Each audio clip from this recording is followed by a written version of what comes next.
When I started my public life 12 years ago, I understood the media might be interested in what I did. When the truth about Diana's wedding photograph finally surfaced, no one expected the shockwaves it would send through royal circles. For years, the image stood as a symbol of a fairy tale that enchanted the world.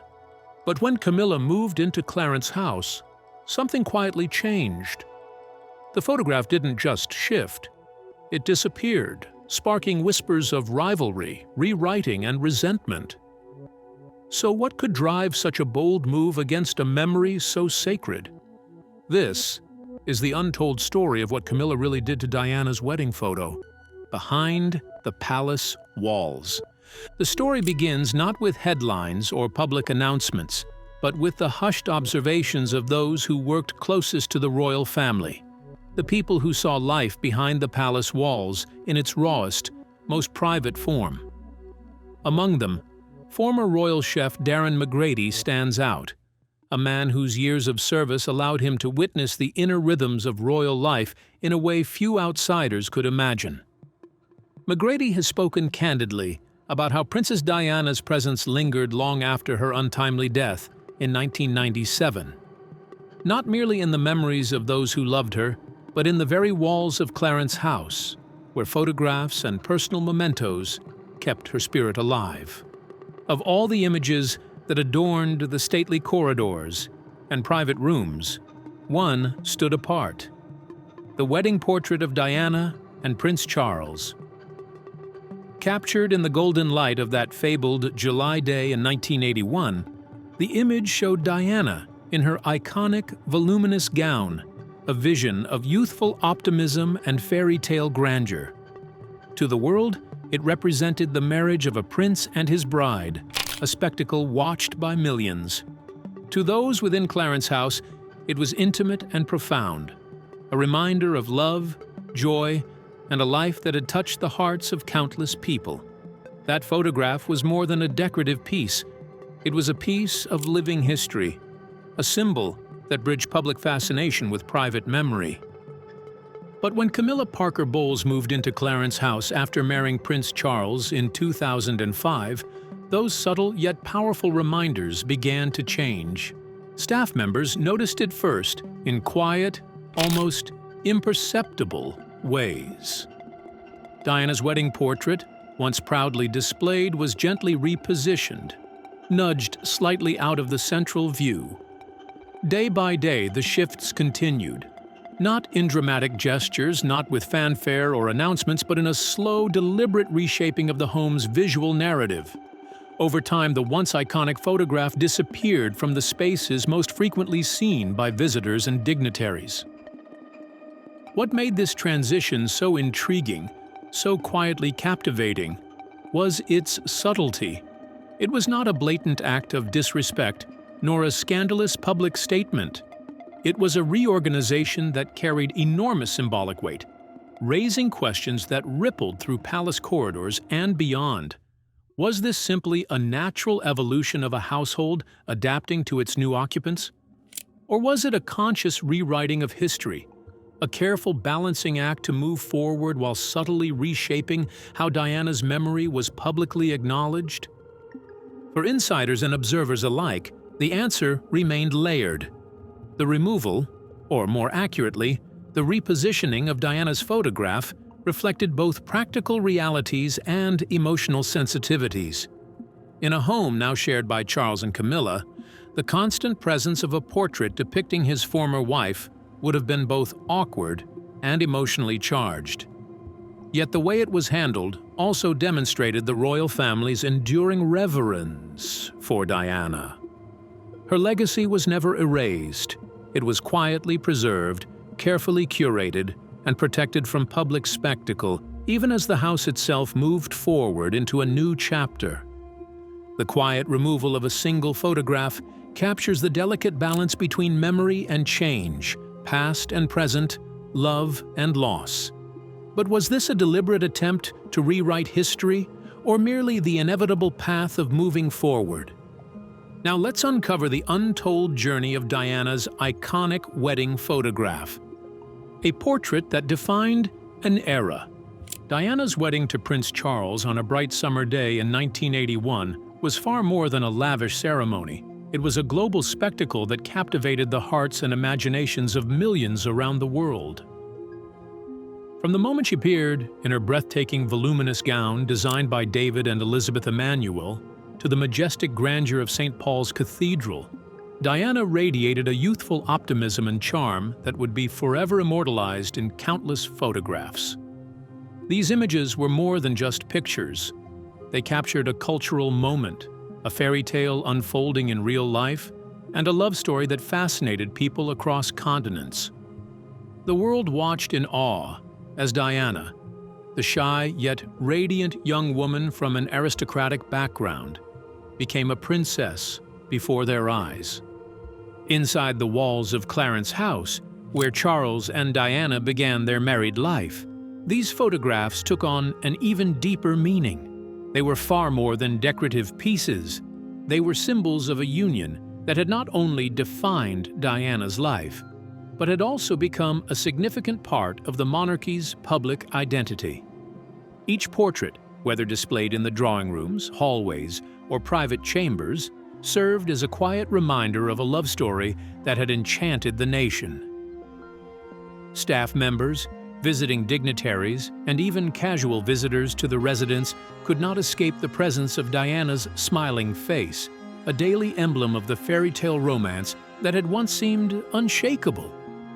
The images conveyed a sense of continuity, history, and royal tradition, anchoring the household in both personal and national significance.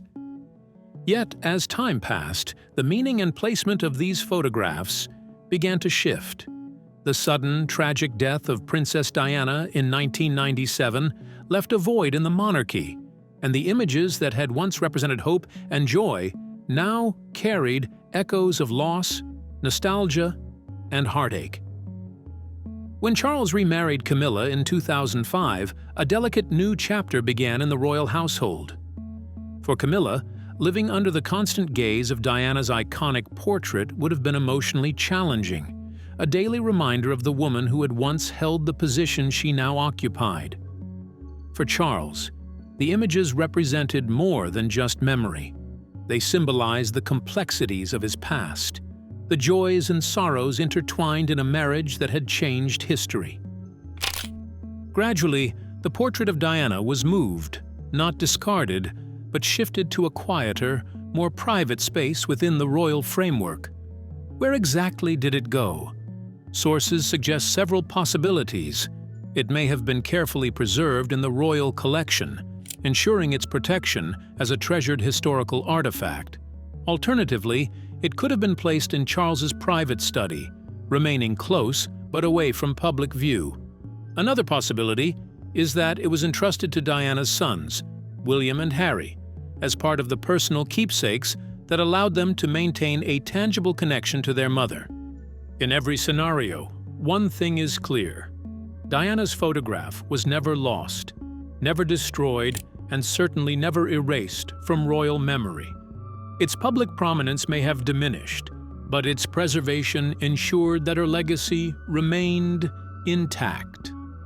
The shift reflected the subtle, often unspoken balancing act within royal life, the careful merging of respect for the past with the realities of the present, a quiet testament to how memory and history are preserved behind the palace walls. Though Diana's image quietly disappeared from public view, her legacy remains unstoppable, echoing through time. But what profound impact did she truly leave behind? Now let's uncover how Diana secured her enduring place in the monarchy and forever in the hearts of millions around the world. The legacy that couldn't be erased. After marrying the Prince of Wales, Diana quickly stepped into the demanding world of royal duties, embracing her new life with a mix of poise, dedication, and an unmistakable sense of purpose. From the very beginning, she demonstrated a willingness to be present, visible, and deeply involved, not just as a wife, but as a symbol of the monarchy itself. Her first official tour alongside the Prince of Wales came just months after their wedding, in October 1981, a 3-day visit to Wales that marked the beginning of her public journey. By 1983, she'd traveled with the prince to Australia and New Zealand, this time accompanied by the infant Prince William, introducing the young heir to royal life in a way few children could imagine. The family's travels continued in 1985, when William and Prince Harry joined their parents after an Italian tour, demonstrating that Diana's role as a mother was intertwined with her public obligations. Over the years, Diana's official overseas engagements expanded dramatically, reflecting both her commitment to the monarchy and her growing popularity on the world stage. She visited countries spanning every continent, including Australia, again for the bicentenary celebrations in 1988, Brazil, India, Canada, Nigeria, Cameroon, Indonesia, Spain, Italy, France, Portugal, and Japan, where she attended the enthronement of Emperor Akihito. Her last joint overseas visit with the Prince of Wales took her to South Korea in 1992, capping off a decade of influential and widely publicized travel. Diana's influence extended far beyond supporting her husband. Her first solo official engagement was in September 1982, representing the Queen at Princess Grace of Monaco's funeral. By February 1984, she embarked on her first independent overseas tour to Norway for a London City Ballet performance, which she patronized. From then on, she regularly traveled alone on official duties to countries including Germany, the US, Pakistan, Switzerland, Hungary, Egypt, Belgium, France, South Africa, Zimbabwe, and Nepal, cementing her status as a respected, independent royal figure. While Diana quickly became a fashion icon, celebrated for her elegance and support of young British designers, her impact went far beyond style. She was most renowned for her charitable work, championing causes often ignored or stigmatized.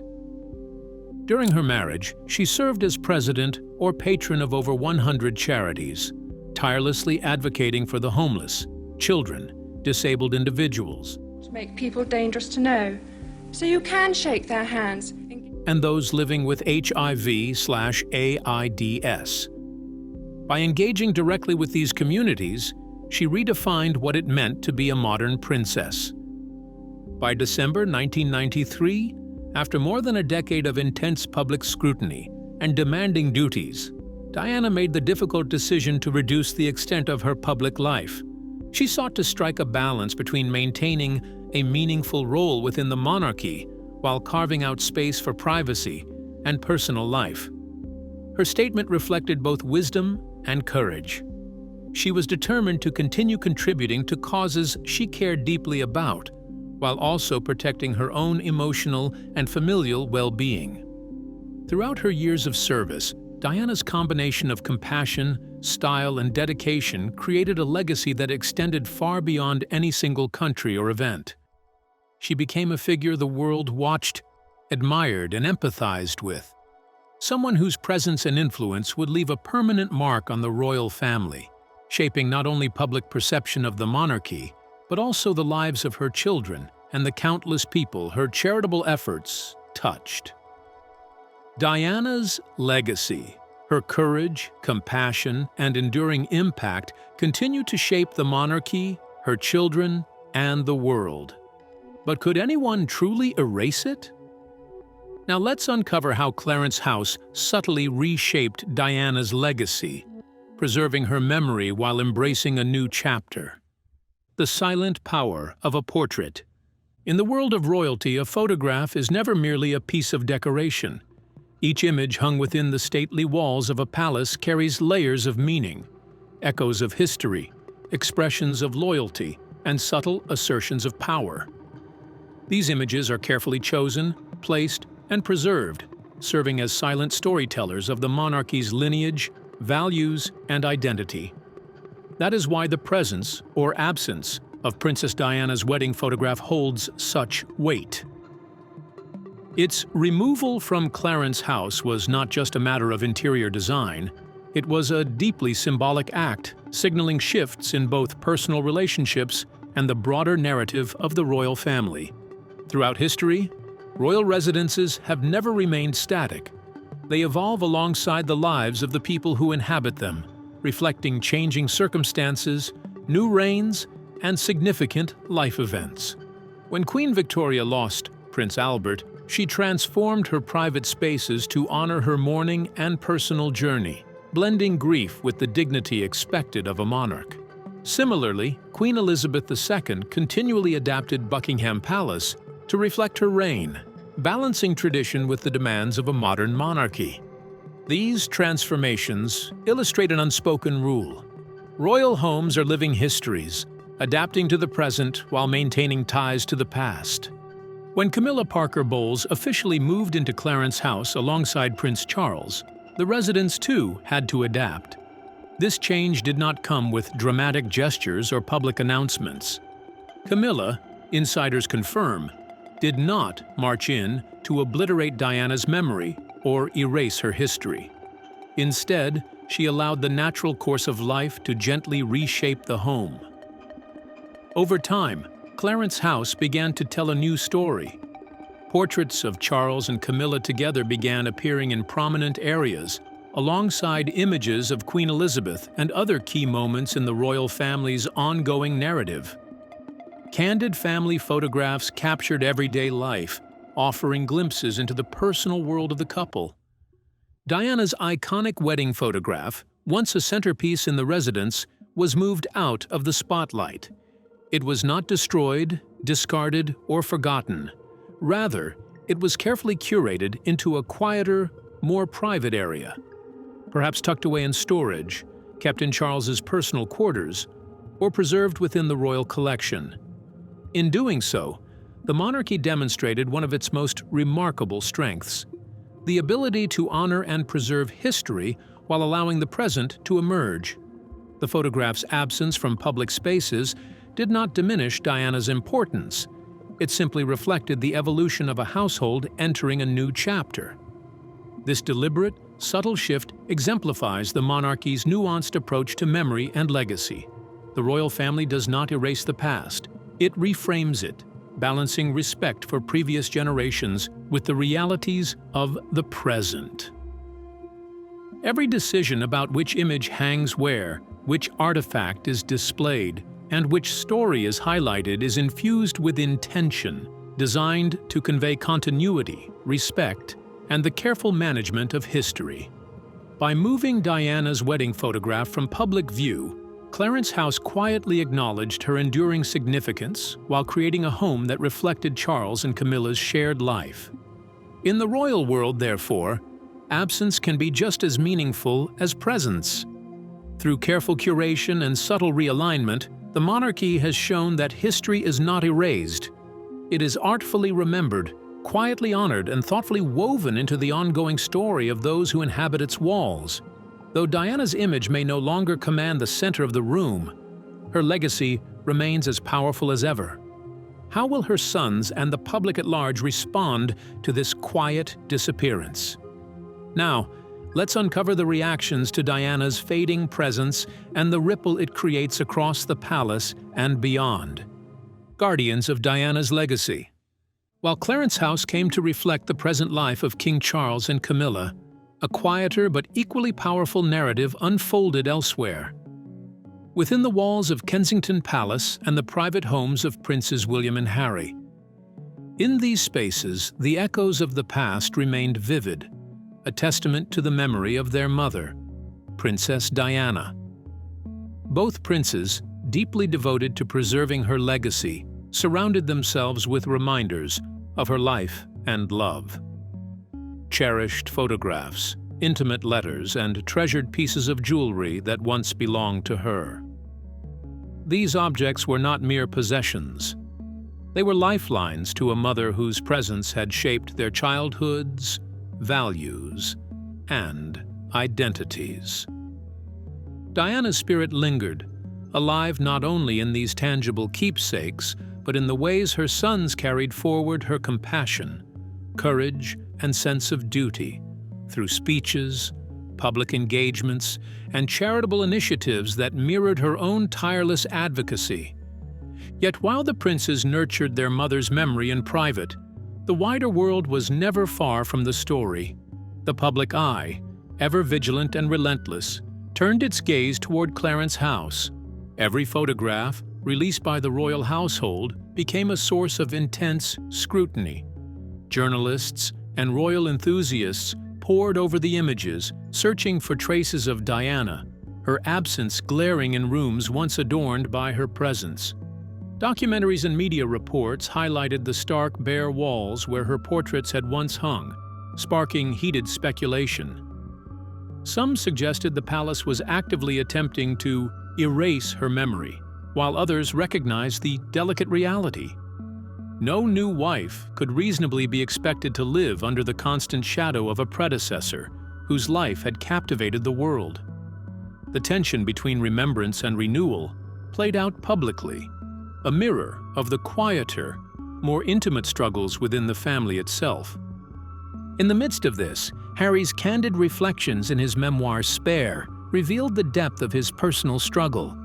He spoke openly about the complex emotions surrounding Camilla's presence in the family, the bittersweet tension of accepting her role while grappling with loyalty to his mother's memory. His words illuminated the emotional complexity of blending past and present, highlighting the human side of royal protocol and tradition. William, by contrast, chose a path of measured diplomacy.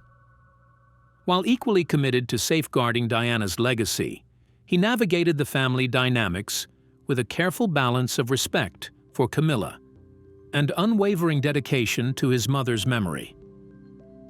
His approach demonstrated that honoring the past need not conflict with embracing the present, a delicate equilibrium that shaped not only the family's private life, but also their public representation.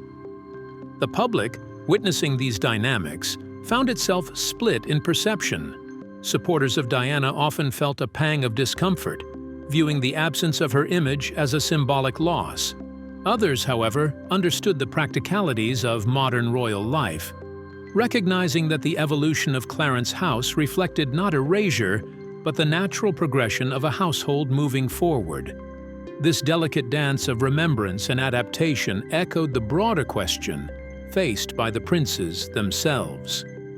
How does one move forward without letting go of the past? How can love and memory coexist with change?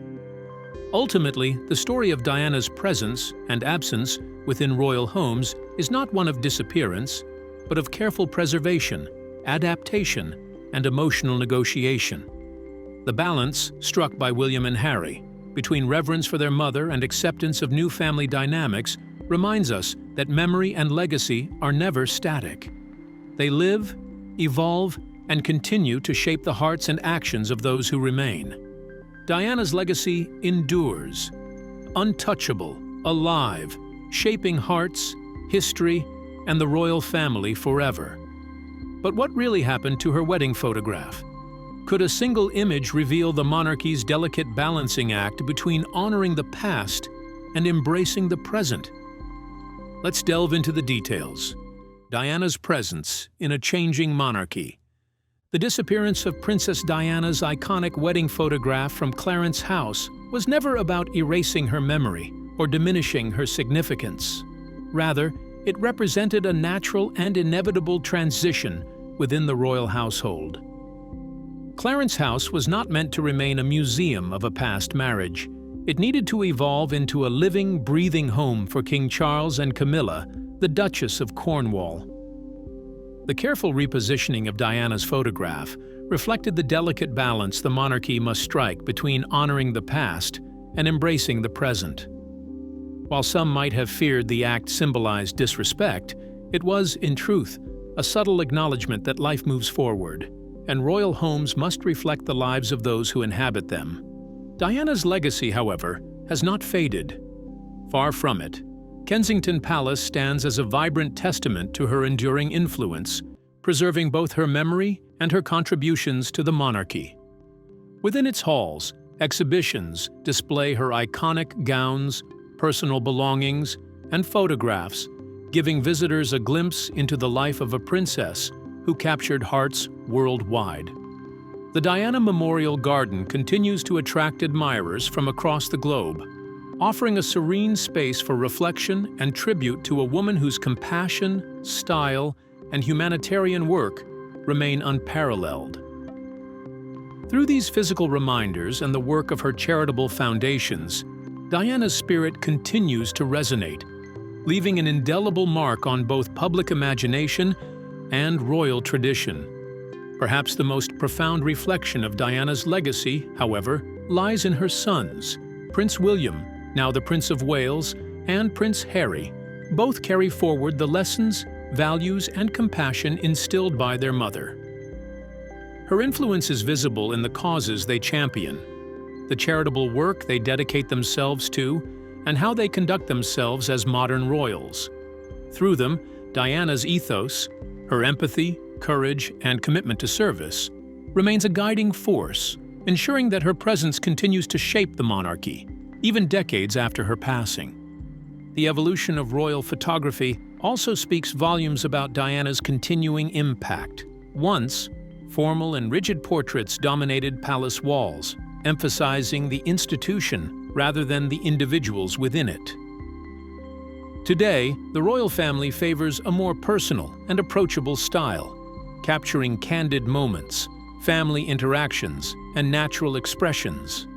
This shift reflects Diana's enduring influence, highlighting her emphasis on humanity, relatability, and connection, qualities that forever altered the way the public perceives the monarchy. So, what truly happened to that famous wedding photograph? It was neither destroyed nor discarded. It was carefully, quietly, and respectfully relocated, a move designed to honor Diana while allowing Clarence House to evolve as the home of Charles and Camilla. In this seemingly small act lies a profound truth. The monarchy does not erase its history. Instead, it reshapes and reframes it, presenting the past in ways that serve the present. Diana's legacy continues to shine, untouched, celebrated, and preserved, in spaces that respect her memory while embracing the lives and love stories that follow. The photograph's removal was not an end, but a transformation, a reminder that history is living, dynamic, and endlessly intertwined with the present. So, what do you think about what Camilla did to Diana's wedding photo? We would love to hear your thoughts in the comments below. Don't forget to like and subscribe.